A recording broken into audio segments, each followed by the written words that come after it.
Moi, j'ai rencontré une femme exceptionnelle qui s'appelle Delphine Keller. Elle est styliste et elle a décidé de s'attaquer au problème des sacs plastiques. Donc, bien entendu, à son échelle. Ça n'a pas été simple parce que c'est un défi de taille. Et surtout, elle souhaitait que cette initiative, elle soit créative, elle soit belle, elle soit utile et solidaire. Eh ben, elle y est parvenue avec une technique toute simple et elle arrive à créer des objets et des accessoires que je trouve très beaux. Et voilà. À partir du plastique qui normalement est jeté et c'est une catastrophe pour la planète. Exactement. Elle a recyclé mais avec créativité. On regarde, ce sont les images d'Anaïs.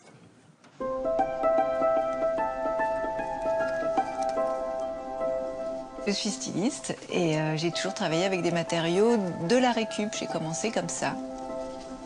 Ce qui a toujours été important pour moi, c'est la condition des femmes parce qu'il y a une espèce d'injustice. Elles sont dans l'ombre, elles sont pourtant des piliers.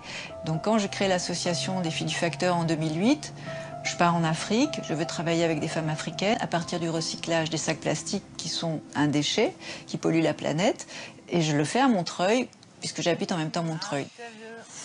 Qu'est-ce que tu nous appelles là? Regarde, les couleurs, les motifs là. Ouais. Tu m'as jamais fait ça, J'ai fait un modèle Lucia. avec de...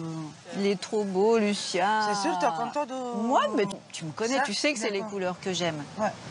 Non, non, moi j'aime bien la petite ligne orange. Ouais, Non, je vais vous demander ça fait après. vibrer quoi. Tu vois, ça vibre. Orange et rouge.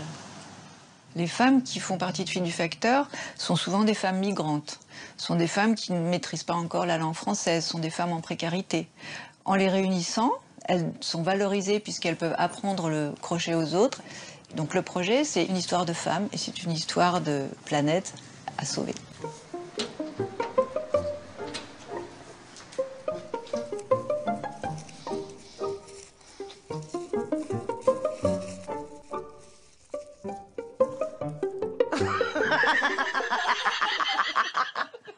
Avec le sac plastique, on peut créer toutes sortes d'objets. Des corbeilles, des tapis, des bijoux, des sacs bien sûr, des paniers. C'est l'artisanat de la récup.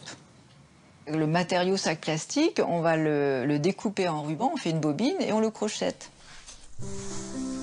Après, c'est important, tu dis, je coupe en pointe. Je coupe en pointe. Voilà. Voilà. Et tu tournes en 8. Tu vois, ça fait un 8.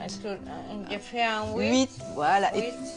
Et tu serres pas trop, sinon tes mains elles sont attachées. Tu prises doucement, doucement, doucement. Ton élève, il peut pas bien voir. Allez, recommence. Doucement, pas serré. Mettre comme ça. Après, Voilà. regarde, regarde. Regarde. Tu vas travailler avec la file. L'association, ce qu'elle apporte aux femmes, c'est une solidarité. Et il y a une émulation, une créativité entre elles. L'atelier est de plus en plus joyeux, je dois dire. Le petit. Alors les petits, Pour les filles. Voilà, c'est trop mignon ce que tu as fait là. C'est trop mignon. Et après, tu n'inventes plus rien, Tatiana, hein? Oh, non, non, non, parce que c'est trop. Après, j'arrive plus. Beaucoup encore. Je veux pas les voir. Tu les gardes chez toi. Le crochet, j'ai vraiment vu, chaque fois que je fais un atelier, ça crée du lien social. J'appelle quelquefois ça la crochet-thérapie. Ça délie la parole et ça crée un lien entre les gens. Mais toi, ça fait longtemps que tu fais du crochet. 10 ans, à partir de 10 ans. Ça fait longtemps, hein? Oui. Et pourquoi? Parce que je voudrais de nouveaux vêtements. Nous regardons tout le temps les journaux de mode. Ouais. C'est pour nous. Je veux ça, ça. Et comme ça, tu Je veux pouvais tout fabriquer, faire. oui. C'est super. Je croche, Crochette. crochette. Oui. Je crochette. Tu as fait crochette. Je fais crochette.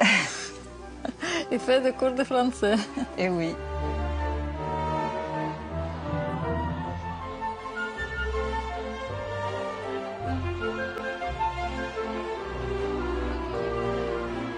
Une fois par mois à Montreuil a lieu le marché des Biffins, qui est le marché des récupérateurs où les gens les plus précaires revendent ce que les autres rejettent.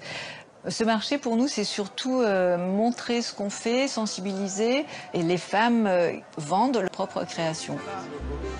50 centimes, ça c'est 10 €.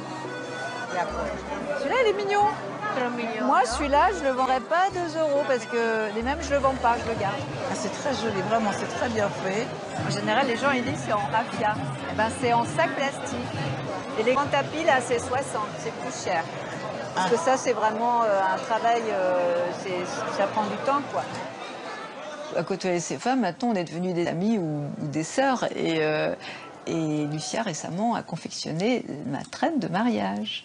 Et quand on la voit de loin, on pense que c'est de la dentelle, de coton, mais c'est du sac plastique.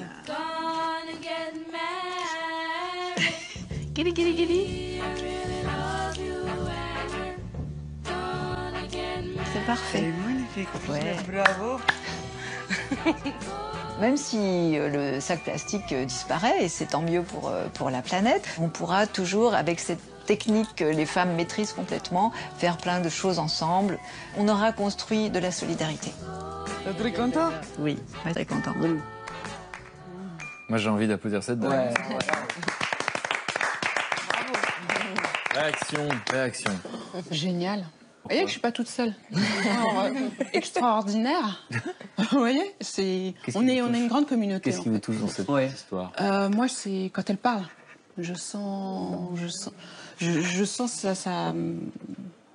son âme qui est là pour donner, partager. Et donc, pour moi, elle me touche énormément. Et c'est énorme ce qu'elle fait pour toutes ces femmes. Et vraiment, j'adore. Bah justement, elle est là, donc... Sentez son âme, alors là, vous allez pouvoir lui dire.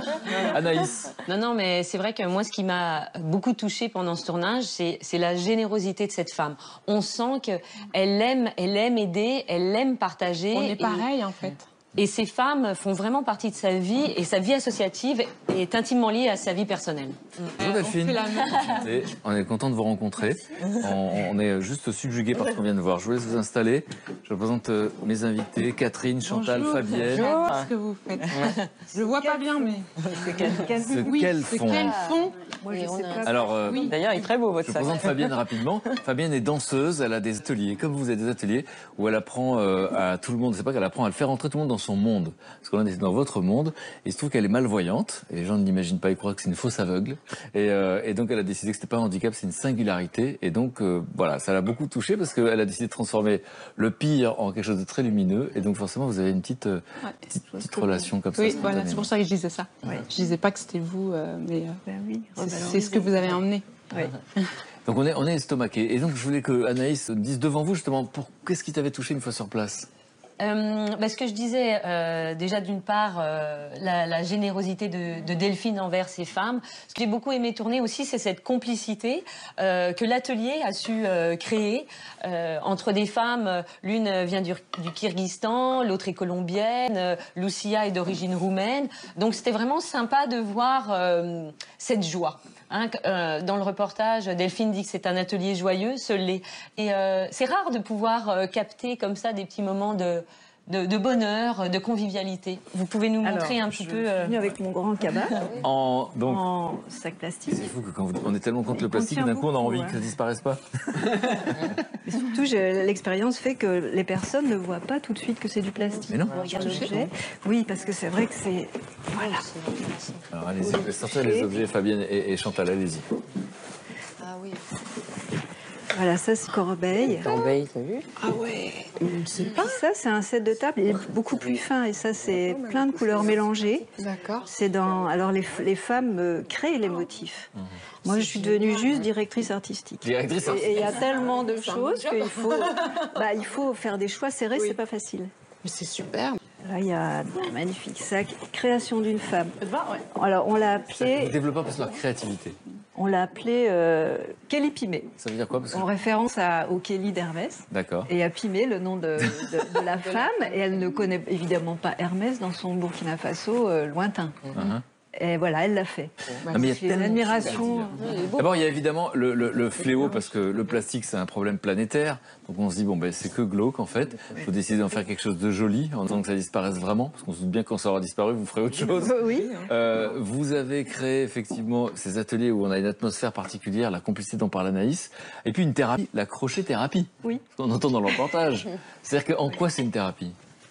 Les mains. On est dans un monde assis sur notre ordinateur, on a la tête qui chauffe et le corps, bouger les mains, c'est un peu pareil. Ça nous fait du bien. Le fait de faire des choses avec la main, ça fait du bien? Ben oui, ça fait du bien. Je sais pas, moi je suis nul, je sais pas porter un clou, j'ai jamais rien fait de ma main. Il faut danser, il faut faire du crochet. En 5 minutes, je vous apprends. Je suis là. Alors là, c'est ma journée. Je vais apprendre à danser. Mais c'est ce qu'on fait dans les ateliers de sensibilisation ici en France. Je montre à tout le monde, à partir de 8 ans, c'est très très simple. Moi-même, je pensais que c'était super difficile et quand j'ai vu ça, je me suis dit mais c'est génial. Et après, c'est une drogue dure mais pas toxique. Sérieux? Pourquoi c'est une drogue dure? Ça remplace le yoga. Je sais pas, on peut plus s'arrêter. C'est le fil. La tête, elle se laisse aller. On crée quelque chose de nos mains. Puis on déconnecte, quoi. On repose l'esprit. Voilà. Oui. On est concentré sur une seule chose, donc finalement on pense pas à tout le reste. On lâche prise. Voilà. C'est la même chose. La crochet-thérapie, vous allez mettre toute la France au crochet. Mais alors, bon, on veut savoir qui vous êtes, évidemment, c'est de nature, parce voilà, il y a beaucoup d'obstacles qui ont été surmontés d'un côté. Sans rentrer dans toute votre histoire, il y a quelque chose de particulier. Vous avez vécu une expérience qui a fait que vous êtes ce que vous êtes aujourd'hui? Je crois que je suis née écologiste, ou réparer, faire durer les choses. Et puis, au bout de ma carrière de styliste, c'est venu tout naturellement. C'est les femmes, c'est les matériaux qu'on récupère. Et ça s'est fait jour après jour. Je suis autodidacte, mais ça s'est fait au fil du temps. Et je crois que vous étiez dans la pub et à un moment donné, vous en avez eu marre de vendre du vent. J'ai passé 3 mois marre de dans vendre la du vent. pub. Exactement. Ce sont des marques, tout le monde les connaît, elles sont partout. Oui. Et donc, ce sont des produits chimiques qui ne vont pas s'en cacher, d'accord? Et on sait aujourd'hui de plus en plus quelles sont les conséquences. Voilà, donc de l'argent, de la pollution, etc. Et là, vous dites, je quitte ce monde-là pour créer mon monde à moi, le monde de Delphine. Le monde aussi des femmes, je tiens à le dire. Et puis le monde des femmes, voilà, le monde des femmes défavorisées ici. Je suis à Montreuil et là-bas en Afrique parce que je suis devenue burkinabé. À un moment donné, je me suis réveillée un matin, je me suis sentie chez moi, donc qu'est-ce que je fais? Je suis un peu perturbée et je me dis, bah voilà, je suis migrante, comme les femmes migrantes de qui je veux m'occuper. D'accord. Donc je les comprends mieux. Et là-bas, par exemple, il y a beaucoup de femmes aujourd'hui qui travaillent. Il y a une 60aine de femmes, et il y en a d'autres qui attendent parce que le projet, je crois, quand il a démarré, il était au niveau du village et il y avait plus de 150 femmes. Je ne pouvais pas les compter parce qu'elles se donnaient du travail entre elles, loin en brousse. Mais le résultat était là, il y avait 3000 pièces qui ont été faites. Et le résultat, c'est provoquer de la créativité, on a compris la connivence, la complicité, et en quoi ça les remet sur pied, vraiment? Il y en a qui deviennent chefs d'entreprise. Alors, en Afrique, c'est des revenus à des femmes qui n'en avaient pas. Des femmes âgées ou handicapées ou jeunes mères ou simplement des femmes, on va dire. Et ici, en France, c'est des femmes vraiment défavorisées. J'avais envie de dire que, bon, souvent, Lucia est roumaine, mais elle est rome. C'était mes voisines. Et voilà, ce sont des gens qui vivent avec nos poubelles, avec tout ce qu'on jette. Là, ils se retrouvent valorisés parce qu'ils transforment un déchet. Et on l'a vu dans le documentaire Bifin, économie circulaire, revente de ce que nous, on jette, mais aussi créer. Donc c'est autrement valorisant. C'est 60 femmes qui en vivent maintenant. Bon, vous êtes en train de changer le monde? Non, à faire un petit modèle. Comme j'ai montré qui marchait, eh ben, tout le monde peut le faire. Parce que tout le monde peut faire du crochet en 5 minutes. Le déchet, il coûte rien. En plus, ça fait du bien pour la planète. Et le travail à la main, on peut l'emmener à la maison. Pour une femme, c'est super important. Les femmes, on sait bien qu'elles ont 2 métiers. Elles sont mères, cuisinières et en plus, elles prétendent être autonomes pour travailler. Et là, elles peuvent travailler chez elles. C'est pas pour moi un retour en arrière. Un commentaire, Fabienne? Moi, j'adore. J'adore. Et c'est une belle initiative. Et qu'est-ce que vous entendez dans la voix de Delphine?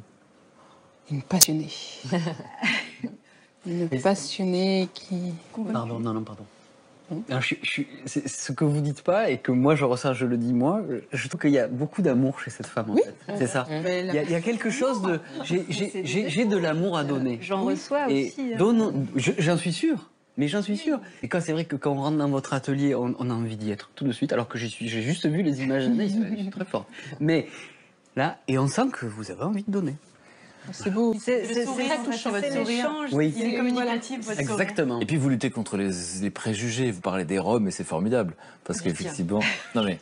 Voilà, c'est important. Oui, mais ce que j'allais dire, effectivement, c'est que Delphine a rencontré Lucien parce qu'elle squattait un bâtiment juste à côté. Donc elles se sont croisées sur la place que j'ai filmée au début du reportage.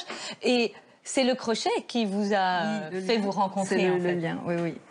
Bon, la crochet-thérapie. Delphine, merci beaucoup. On a envie de vous applaudir. Bravo. Donc, on est en train de parler effectivement de toutes ces idées qui marchent. Et il y a des gens qui ont des idées incongrues, visiblement.